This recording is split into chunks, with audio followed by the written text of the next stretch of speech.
Hi, and welcome everybody to Online Sales Best Practices. And we're so happy to have Brad Johnson from East Bay Booksellers and Elayna Tucker from Napa Bookmine with us. And we're sorry that Stephen Sparks from Reyes Books can't be with us today, but he's dealing with smoke and fire right now. So send him some good thoughts and wishes. And this is just a very open-ended discussion today. So welcome, and I'm going to turn it over to Brad and Elayna. Hey everyone, thanks for coming. So this is a pretty laid back kind of thing. So I'm going to chat a bit. Feel free at any time if you have a question, either stick it in the chat box or just talk. That's fine. You can interrupt me. I won't be mad.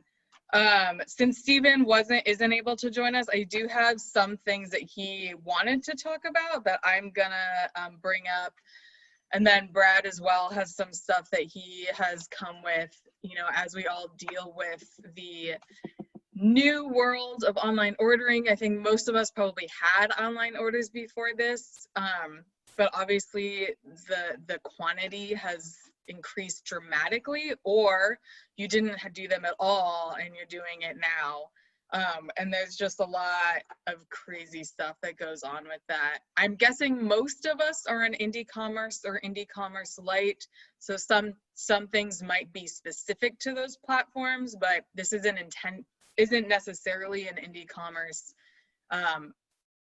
session. It is just online orders in general. So hopefully most of what we're talking about will apply no matter what platform you use. So I'm going to go ahead and jump right in with some of the stuff that Stephen had sent to me. One of the first things that he has been dealing with is how to deal with back orders. Now this is separate from pre-orders, which is another issue. I don't know what POS system he's on, and probably there's a lot of different POS systems between us. But what he does is that he submits the orders and then keeps a draft PO open and then adds to it and checks on it. And then he does sort of a similar thing for pre-orders, where he basically has an open draft PO, which he reviews once a week, or at least tries to review once a week, and then sends us things come closer to being due. We've done something similar to that at Napa Bookmine. Our system does allow for back orders and pre-orders, so I pretty much send everything. I'm sure to let people know. You know, we've had a lot of people who are somehow managed to find the paperback version of something that just came out in hardcover and don't notice that it's out for another year, and I send them an email and say, hey, you know, this is not actually out in paperback yet. Do you want to wait until March of 2021, or would you like the hardcover, which is available now? Most of the time they're happy to take the hardcover. Sometimes they want to wait. That's fine. And I just submit them. Same with pre-orders. I'm sure in my confirmation to let them know when it's coming out so that they're not expecting it right away, because most of the time people are aware, sometimes they don't. You'd think on indie commerce at least they have that little banner that says pre-order now or something for each book, so it should be obvious. But as I'm sure you all know, despite our customers being readers, they don't read signs. And I think that is the same online as it is in the store. Another thing that he's wondering about, that Stephen has been wondering about, which I cannot speak to because we don't actually accept PayPal, but he does apparently with PayPal authorizations, how to approach the authorization before capturing.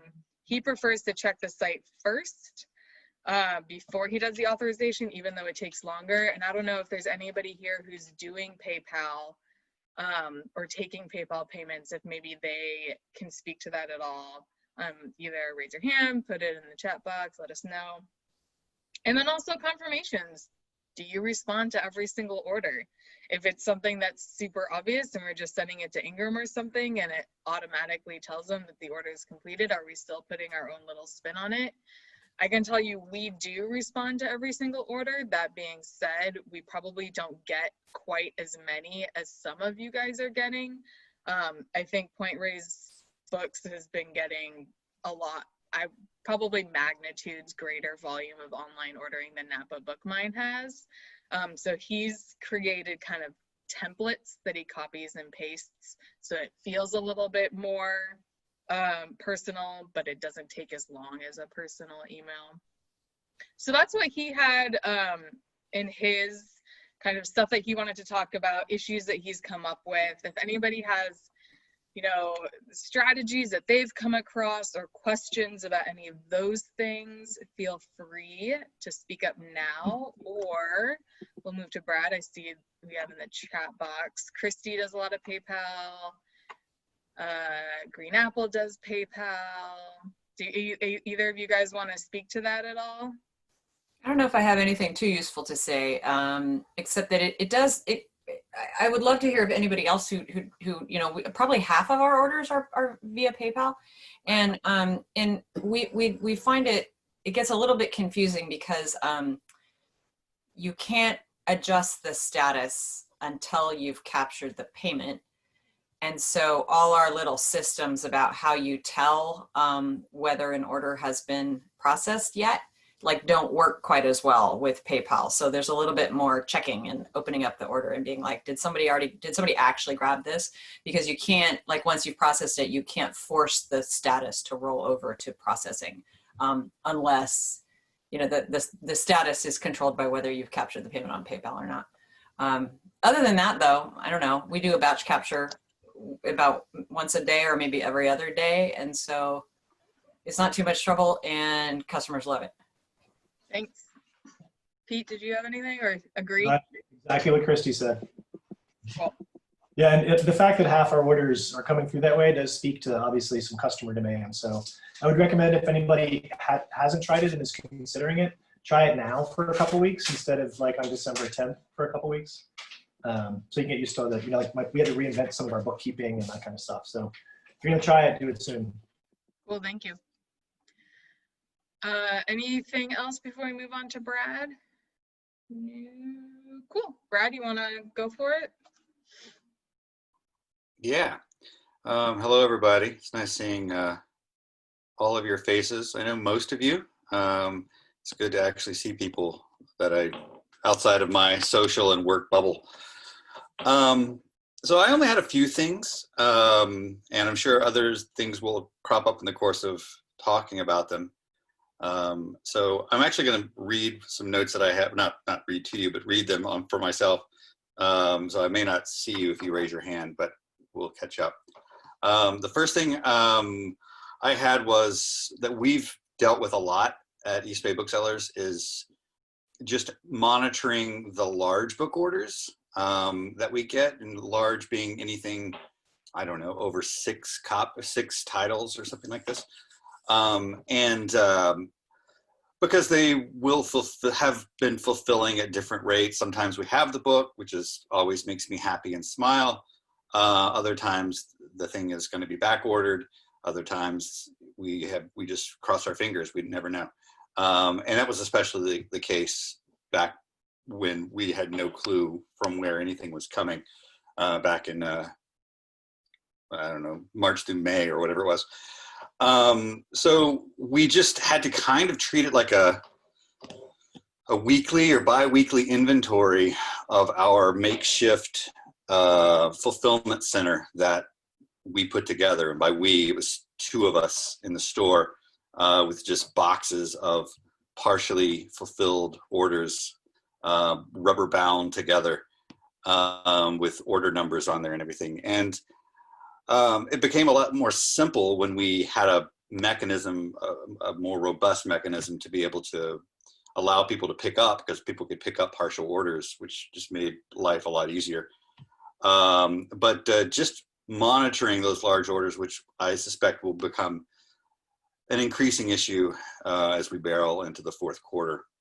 And there's probably just different ways that people do that. And I'd love to hear what other people have done. I'm very much sort of an improvisational sort of person that, you know, I don't really have a system until there are more people involved in the process as it for me, and I for myself. The other thing that we realized pretty quickly we needed to do was to have a much more specific and painstaking shipping policy. How much responsibility, for example, does your store want to take in the name of customer service for damaged or stolen or missing goods? And I gather most of us, we want to take no responsibility at all. Some of us may want to take some responsibility, I don't know. But the necessity of communicating this in advance is not only legally required, but it's also on a customer service level hugely important, and can get yourself out of jams when things go awry, which they will continue to do so. And then the third thing I had was just, it was more sort of a philosophical thing, less practical, and it's just the importance that we've really begun placing on figuring out ways to sell what you have versus being a fulfillment center. We feel like we ran up to the limit of what we could do as a fulfillment center, probably in July, when all of the June's back orders finally arrived. And we even we had most of our staff back in, but even then we were pressed to the limit. We were all miserable. And it felt like we saw the sort of the doom that is December coming, and none of us really knew how we would deal with that. So we're trying to figure out ways of selling what we have, and trying to be booksellers from a distance, because we're still not allowing anyone in the store just yet. So that's another reason why I, in general, avoid third-party fulfillment, be it bookshop or Ingram fulfillment. I place such a priority on our inventory, what we have, and both as a means of distinguishing ourselves as a store, but also just in the name of economics. So that's what I had. Well, thanks, Brad. I just asked in the chat box who all is open to the public right now, because I think that also makes a huge difference in some of these issues, particularly to Brad's last point about selling what you actually have. I can tell you Napa Bookmine is open to the public. We have been for a couple months now, but even so, people are definitely shopping very differently. You know, we're not getting those kind of long haul browsers like we used to get. And it has absolutely affected, we're mostly a used bookstore, so it's affected how the number of used books that we sell, because that kind of really requires browsing. And then also just, you know, where people are finding their books right now is quite something. We have gotten some of the weirdest orders. And in a way it's a little affirming, because I think it shows how important we are as tastemakers and curators. But, you know, they order a book, we can't say no to the money, you know, and that's an issue for sure. I can tell you we started doing used book bundles when we were still closed, and that was a big help, though they were time consuming. I don't know if anybody else, I know Brad, you guys had created that kind of online browsing experience as well. And if anybody else has come up with ideas, you know, to feature books that you actually have in the store instead of having to rely on Ingram or Bookshop or any of that, certainly let us know if anybody wants to speak to that. Yeah, and you know, I gotta say, I see you all on social media in one area or other, and wondering if there's a mechanism that you found that helps drive those sales specifically. I also know that Napa Bookmine has a greeting card kind of subscription service, which is a very cool take on things, I think. But what social media wise, or what do you do on your website maybe that changes things, or via email? What is it that's working for you there? We're trying to figure out the technology to move us beyond just the social media pushing of books, which we saw. It's weird that we do end up selling stuff if we put it on Instagram, despite the fact that my photos on Instagram are awful. They're just like, here's a book. But it often does work, but it's also just ultimately kind of dull to me. So We've put up, we've created a stationary website for ourselves. I was loath to put every single one of my greeting cards into indie commerce, so I did it instead on a different platform, just using the Squares Weebly thing, where the rates aren't great, but they're better than what we were looking at when we had however many thousands of dollars worth of stationery and pens and stuff like that. And it's done pretty well. People are responding to that in a nice way. And while I have major issues with Bookshop as a competitor to my store, I do like its use of the list format for books. And I think that there's a way that we can do that on our websites or whatever sort of technological forum that we have in order to be booksellers in a virtual sense by creating the displays that we might have in the store and actually create these lists that are sent out to people. And I know that, there's that above the tree line email thing, which I've not used. Maybe it does that pretty well. I don't know. But I'm all about tinkering with those things to actually selling the stuff that distinguishes us. Yeah, we have, so if you are an indie commerce site, you can create book lists and book pages. And if you're not aware of how to do that, either reach out to me, or their help site is actually very good. It's very extensive, but you can do that sort of thing. We've done that. If you want to go onto our website, I'll put it, it's just napabookmine.com, which I can't spell right now, apparently.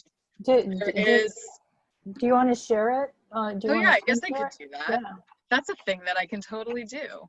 I forgot that I can do that. Let me see. Okay. So this is our website. We actually recently redesigned it.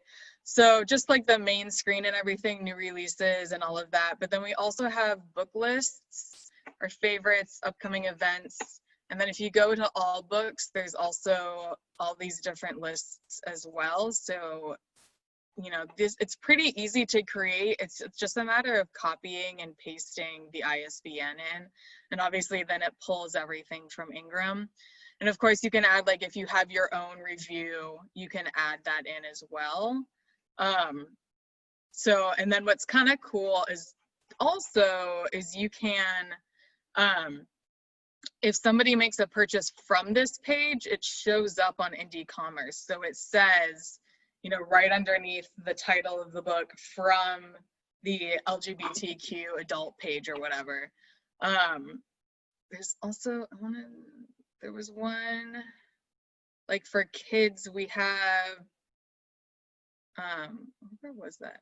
I think we did like a school reading kind of thing. Maybe it's in here. Which of course I can't find now. But anyways, they're pretty easy to make. So like this one is going to be, obviously we can't do it now, but this will turn into a page full of the ISBNs for all of these, so people can buy them once we hit Saturday. We did it for like a back to school thing. We had an Easter promotion where we had like so many Easter stuffed animals, like so many. But we were closed. It was April. We were closed. So we took pictures of them, gave them SKUs, put them all online, and like blasted email and social media and all of that. With, hey, go to this site and you can get these you can make a bundle and it was a huge amount of work, but it saved us in terms of getting rid of all of the 500 bunnies that we had. So highly recommend book lists if you haven't done that, or, I know I've looked at the stationery site that Brad and East Bay Booksellers has set up. It looks great. There are other options than Indie Commerce if you want to do something different or try something different, for sure. But I agree. I think that's a good way to do it. And then, the hard part is pushing people to that list. You know, we're lucky we have a mostly full-time marketing person who has been absolutely instrumental in keeping us alive for these last several months.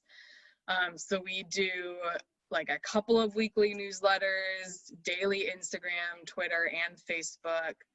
Generally, they're all the same content because they're all reaching different people. You know, different people like different platforms. Instagram is by far the most popular and by far where we get the most sales. And we do get a lot of sales through Instagram as well. Or sometimes, like, if we see a really cool used book comes in, I'll do a story for it on Instagram and put the price up there. It just says DM me if you want it. And like half the time we sell it from that, which is awesome. It's always unexpected, and yet it happens all the time. I don't know why I don't expect it.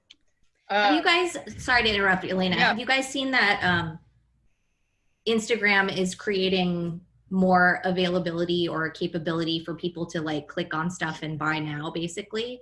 Have you guys? Are they? Yeah, That would be we do that pretty regularly now with our stationery site. So it's done pretty well. I mean, there are like, you know, you have to have you know, it's not like it's going to link seamlessly to your inventory, you know, that you happen to have. You have to end up creating sort of a satellite inventory, be it in Weebly or some other sort of thing that they work with, that Instagram Shop works with, is what it's called. Yeah, I saw that they were going to work with Shopify, but that's pretty tough for a bookstore. Yeah, but it's pretty good. Like, I mean, I had a notion at one point that if we had to close again, maybe I would just start taking photos all along the store, and then just do that for the entire thing, in the absence of it doing anything else.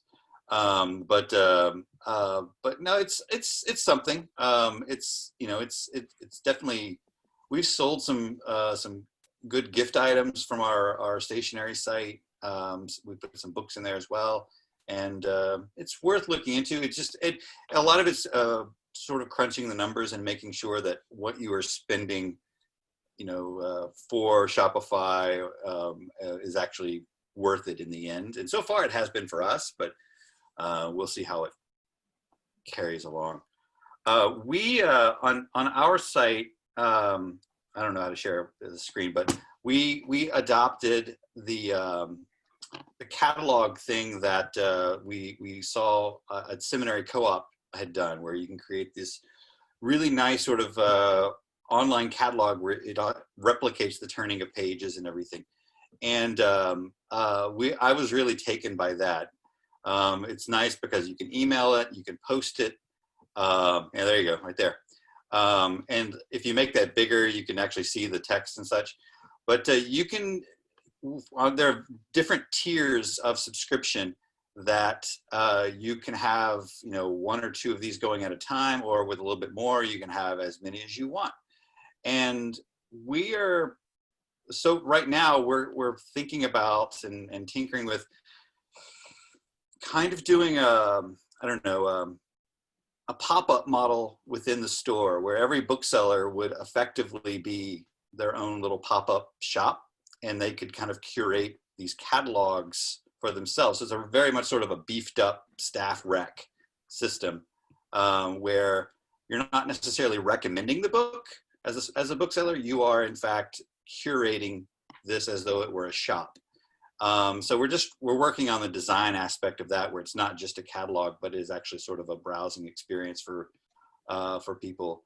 I'm really taken by sort of this sort of, I don't know, creating sort of a mini bookstores within the bookstore itself. So it's not just a centralized thing.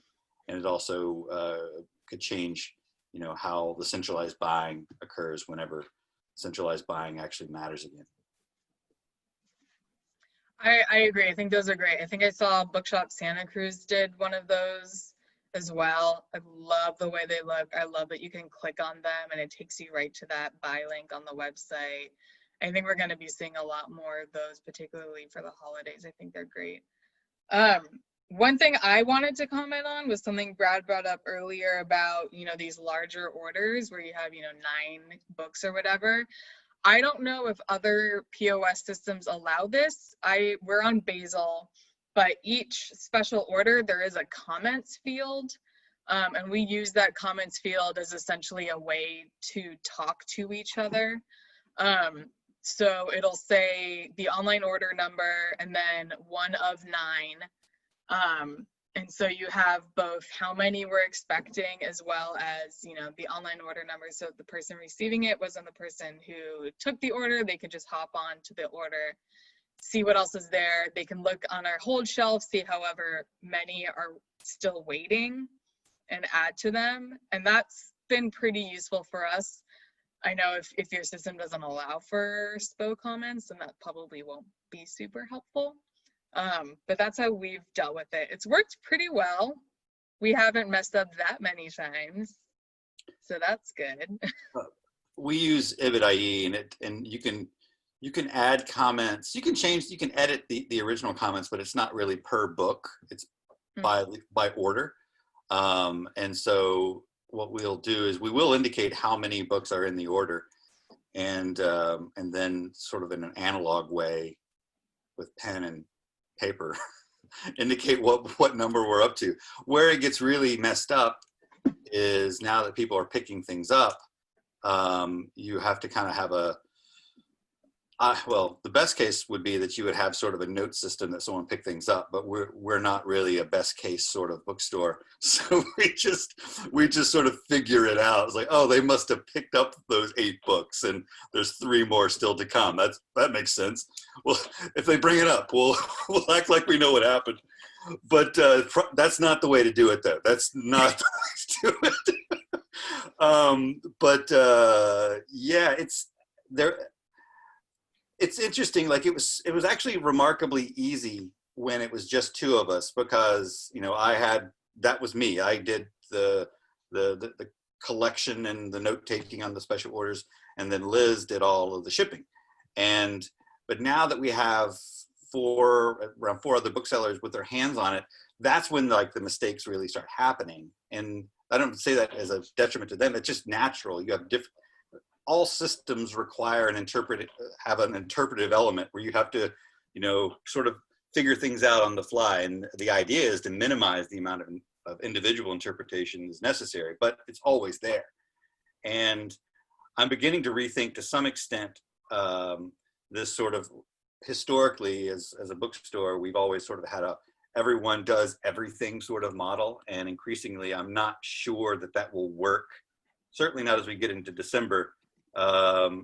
Having so many hands on the same books, it might help to have more of a centralization where it's not necessarily one person, but we might have to create like kind of a team aspect.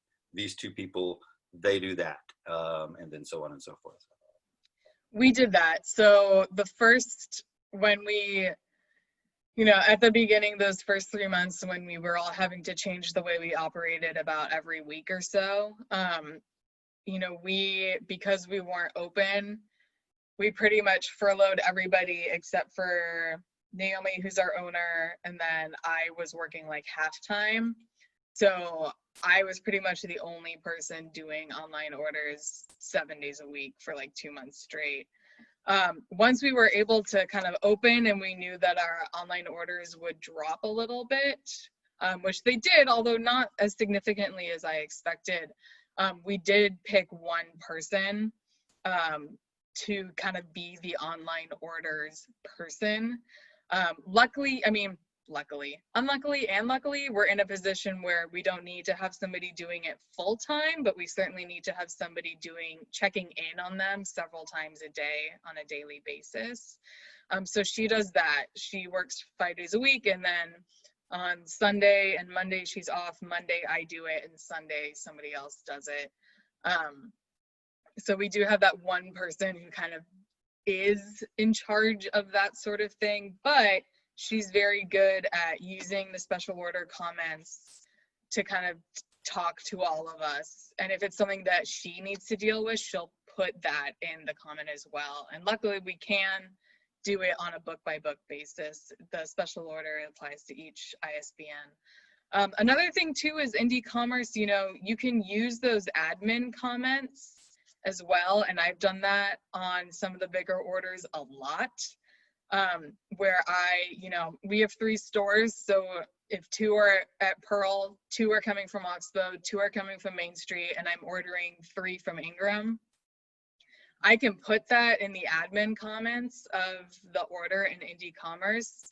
And then as things arrive, I put in the note that says, these are here, books from Oxbow are here, books from Maine are here. So it's sort of like a pen to paper, except it's on the order itself and in indie commerce, and that I found has been helpful, especially if there are things like there's one back order that takes a month to come in. Like, you're not going to remember anything about that order. That's my downfall. I always think I'm going to remember, and I never remember because my memory is shit. So, you know, but that's been helpful, is kind of utilizing that admin comments feature. You know, not every comment that you make on an indie commerce order needs to be sent to the customer.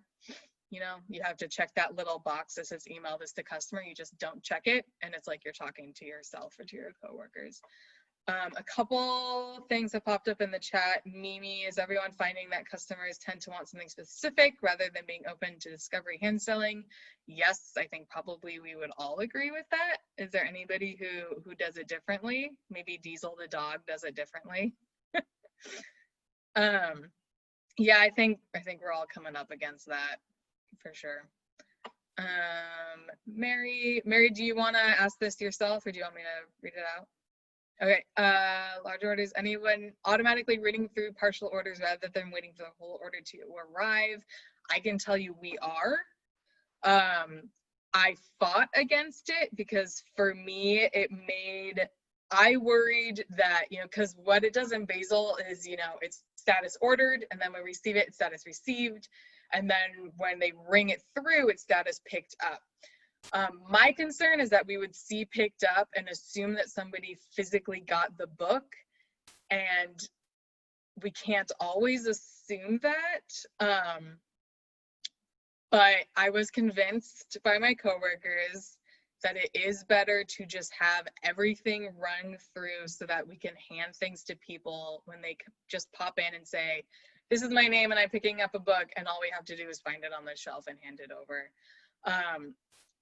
I still worry about mistakes being made, but I do think that it works better for us. It means that the customer doesn't, if they're not comfortable being inside the store for any length of time, they don't have to be.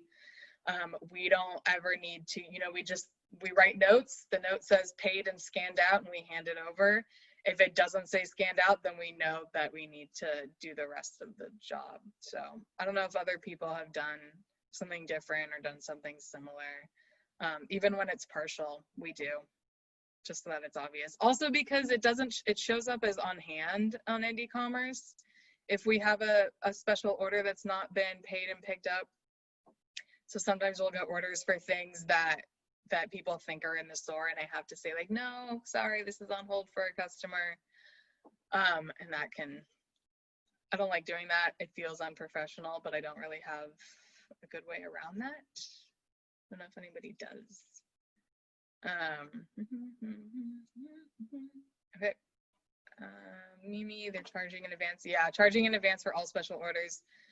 We aren't, I think, just because we're open. So if somebody walks in the store and wants to order a book, we're fine with ordering it without prepayment. Obviously, online orders are paid already. So most of our special orders at this point are prepaid. We've also started invoicing people through Square, which has been great. We started doing that for, I'm trying to remember exactly the context, but I think it was just Naomi, because Naomi who's our owner, was getting the contactless Square set up anyways.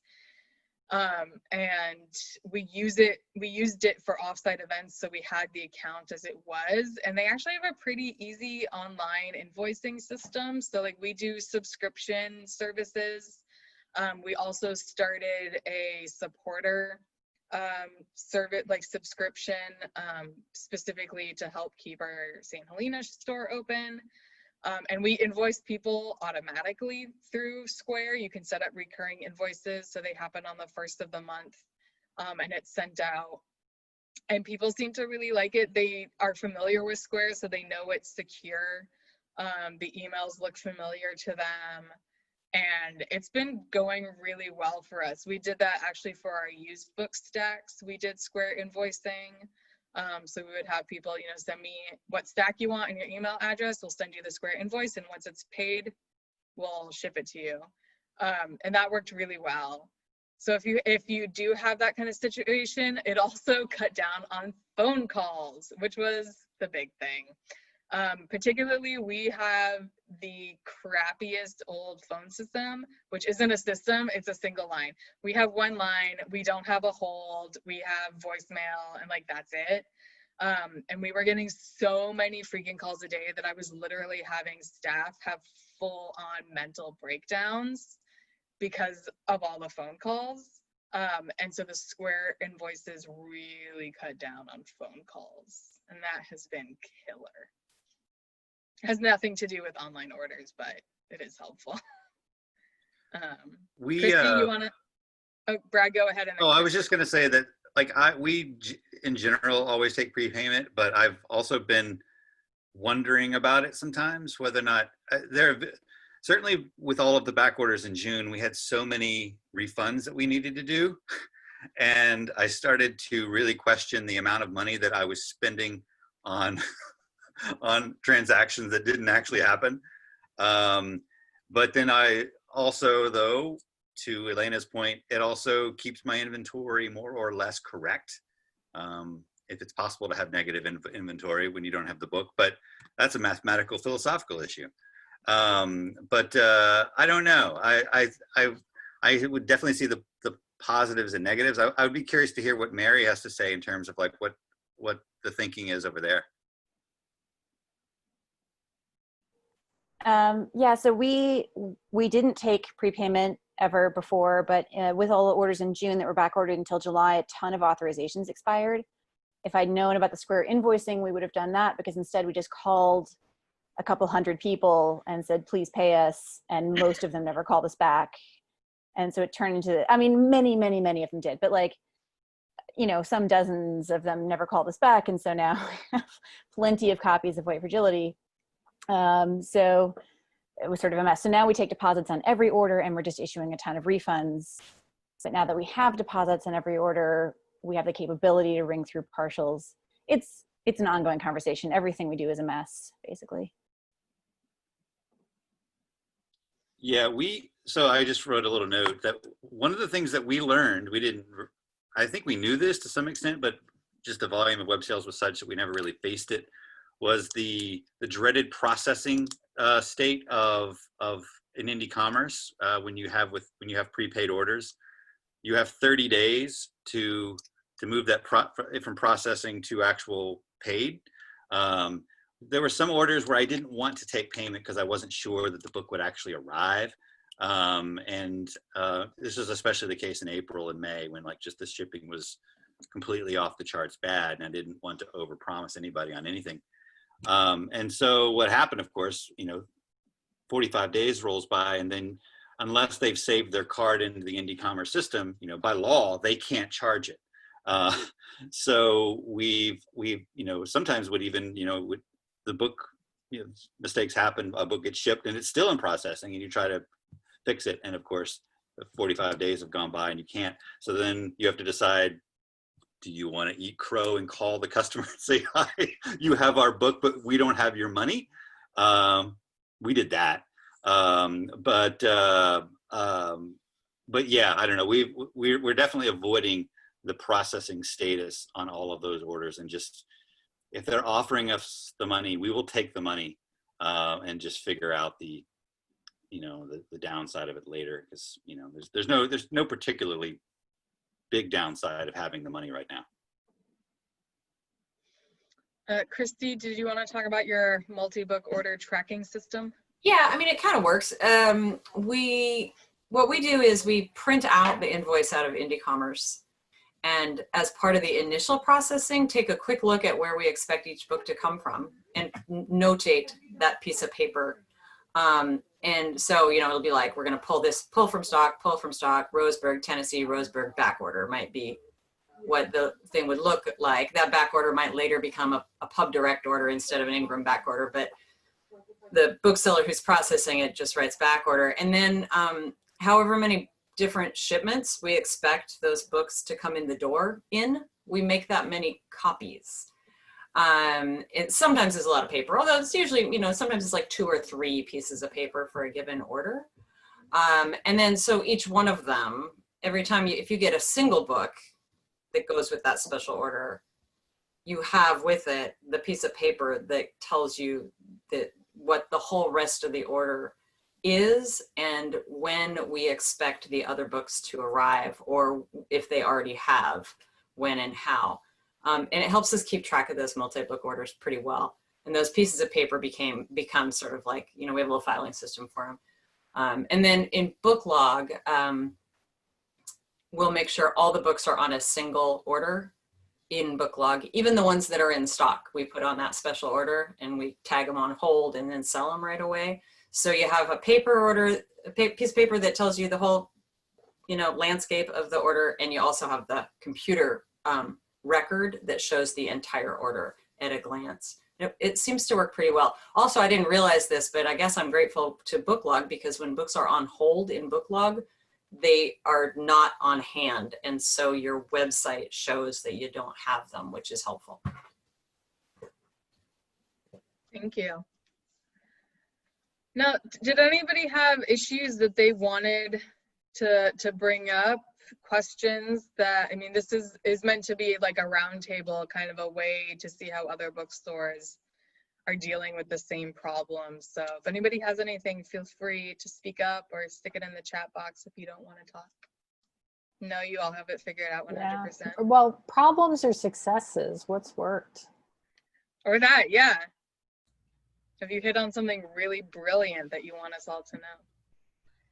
I will say we've had very few refund situations, even with all of the back orders. I imagine we do not have nearly the volume of orders that a lot of you guys do, but we just did a lot of pre-apologizing and during apologizing and, hey, we're such a little guy and we're like totally local and everything's so crazy. Isn't this COVID crazy? And that seems to have worked. Yeah, we found being really frank with people to the point of being nearly rude has been helpful. It not only establishes the boundaries between booksellers and the buying public, it also sets the expectations. So we didn't have a ton of refunds, not as many as I was expecting, which is one of the reasons why we didn't change our payment process. It could have been a lot worse. I've heard some places it was a lot worse, but a lot of that has to do with the fact that in our correspondence with people, is like Mimi was saying, that we really emphasize the human element of all of this, and that, you know, if you've chosen to go this route, these are the human limitations of what we are facing. This is why it takes X amount of time. Going forward, like, we are going to underpromise, you know, the length of time that it takes to get something. So if I know, despite the fact I might know that Roseburg has this Macmillan book that I'll have in a day or two, I'm probably, for the holidays, I'm going to say 5 days and just let them be really happy when it arrives, you know, in 2 days. And it also gives me freedom to amend how I get the book. It's just, you know, it's that cliche, you know, of under promise and over deliver. And I think that's, whether or not we actually get to the over deliver part during the holidays is an open question, but I think we will definitely have to under promise. Anybody else? Any strategies, questions, concerns? Are most of you on Indie Commerce? Is anybody not on Indie Commerce? Mimi. Yeah, what are you guys using? Bookseller, like Ingenuity. We use a little bit of like Square stuff on our website. We have a lot of different partners that we use. We use Bookshop. We use Abe, we use Biblio. We're a Basil POS place, so we just put most of our used inventory up on Chrislands for backdoor pickup only, so not for shipping, unless it's a $15 or more book. And we do, yeah, custom websites for, like, if we're doing the Master Gardeners book club or whatever, we'll do a custom square website for them. So we really do a lot of everything to make up for indie commerce. And that's partly because of, you know, we are an antiquarian bookstore, we are a used bookstore, we are a new bookstore, and it's totally changed in COVID times, the mix of that. Thanks. I will say, you know, indie commerce is not perfect, but no system is. And we've had pretty good success, and I will say also they're very responsive to when you have an issue or need something changed. I've always found them to be, I mean, obviously they're like super swamped right now, but like I recently reached out about, there's something where I messed up and I marked it as payment received before I changed the price on one of the books because we were selling them a used copy instead of a new copy. And it turns out that they had actually changed the way that works, that now you can actually reauthorize a credit card as long as it's not marked as completed. If it's still in payment received, you can change the price on something and then reauthorize the credit card to go to charge at that new price instead of at the original price. And it's super easy, like way easier than I thought it was going to be. And that's something that they changed in response to people like me messing up a lot, I'm sure, and reaching out and saying we really need to be able to fix this instead of having to like email them to do a refund every time. I will say their refund times have been slow. You know, within like, they say they're going to do it in like 1 to 2 days, and it's really more like 5 or 6 days. Luckily, I've not had any customers complain about that, at least not to me, not that I've heard of. But they're working so hard. But if you do have stuff that comes up, like, don't hesitate to email them. staff@bookweb.org, I believe, is the email address. They're really quite responsive. And I mean, if it's something that they hear from more than 1 or 2 people, chances are you're going to get what you want. It may not happen immediately, which I'm sure we would all love, but yeah. Elayna, when you said something about changing the price of books, Yeah. It made me think. I was wondering if everyone here is amending the price of their short discounted books. And if you're not, why? Ours does automatically. We have a setting on indie commerce that does bump things up, and it shows that that's the price that the customer sees. You know, they don't see it just any other price but that price. So it does change that automatically. And I cannot tell you how many times I have had to redo a special order in Basil because I didn't notice that indie commerce did that, and I had to, but I'm grateful that they do that. I would recommend that if you aren't doing that automatically, do it. It saves you a lot of time and hassle. And you would be surprised the shitty books that people are willing to spend $30 on. Can you direct us to, I've been meaning to do that, but I don't even know what the function is called. Is it like under store configuration? I think so. Let me see if I can find it. It's I mean, fantastic. People, I was reticent and thought, why would anyone do this when they have the access to the list price of this Duke University Press book that I couldn't get in May, but lo and behold, I can get it at a 5% discount from Ingram. The people who want that book are going to pay that marked up price, and it's pretty incredible. Anyway, that's you're saying that made me think about that, and I thought, oh, that's a really practical thing. We're just now experimenting with using the oh, here it is. I found it. Let me show you guys. So if you go into store and then configuration and then account information and preferences and then store features. Nope, I'm wrong. Sorry. I found it and then I lost it. Store preferences. It must be store preferences. And then it's the first one, short discount. Orders containing short discount books will not be eligible for wholesaler fulfillment. So that's good. And then, oh, where was it? I thought I found it. Darn it, guys.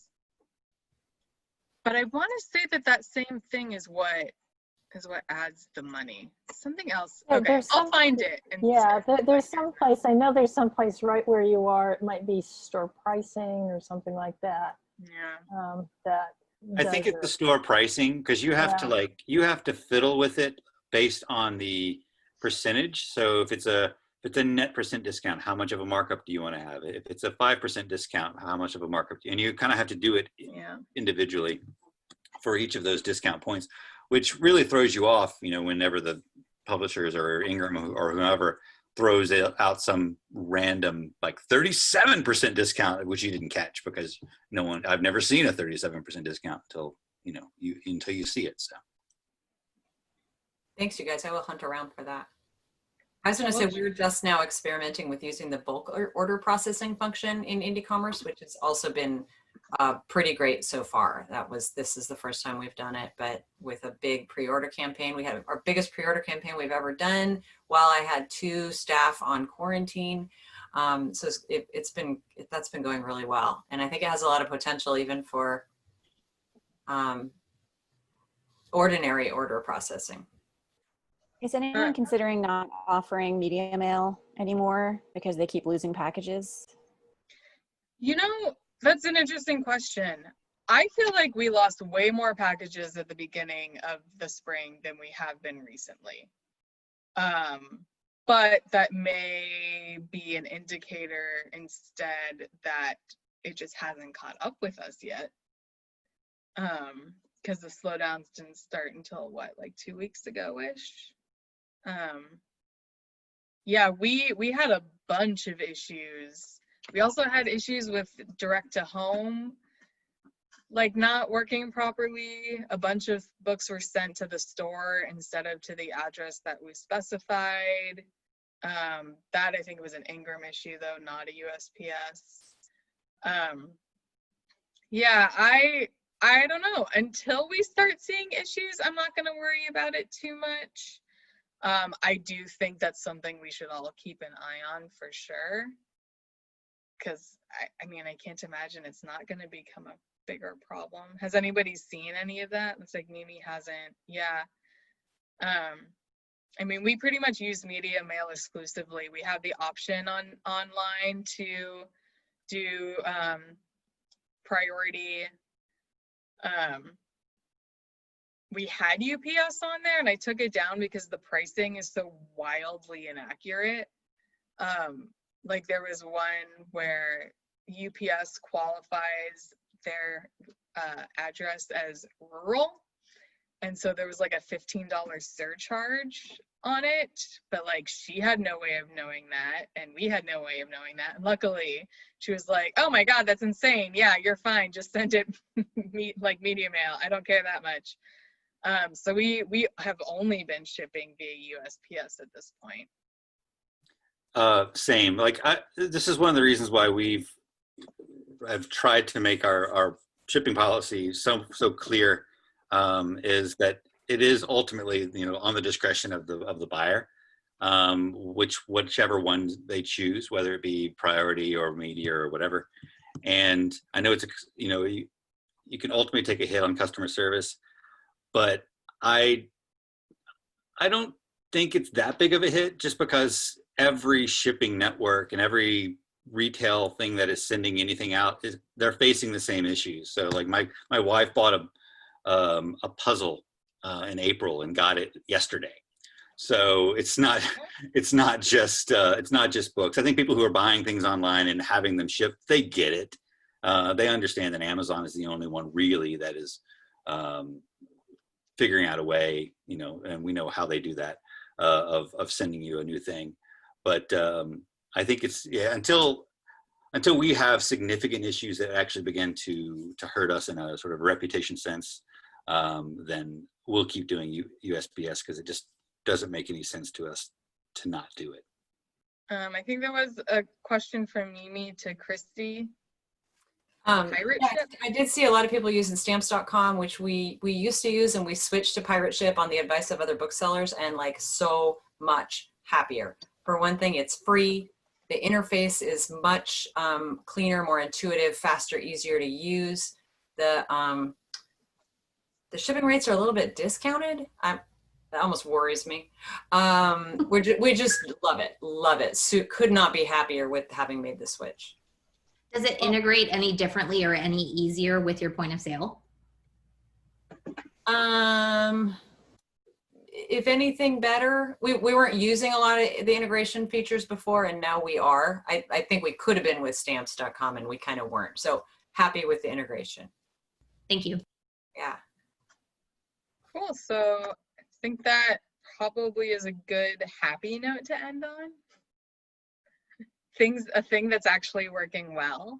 Huzzah. Thank you, everybody, for Brad and Elayna for heading this up, and everybody else for chiming in with their comments. And hopefully we'll just help keep moving us all forward. So good to see everybody. Thank you for coming. Thank you all so much. Bye, everybody. It was really good to see everybody.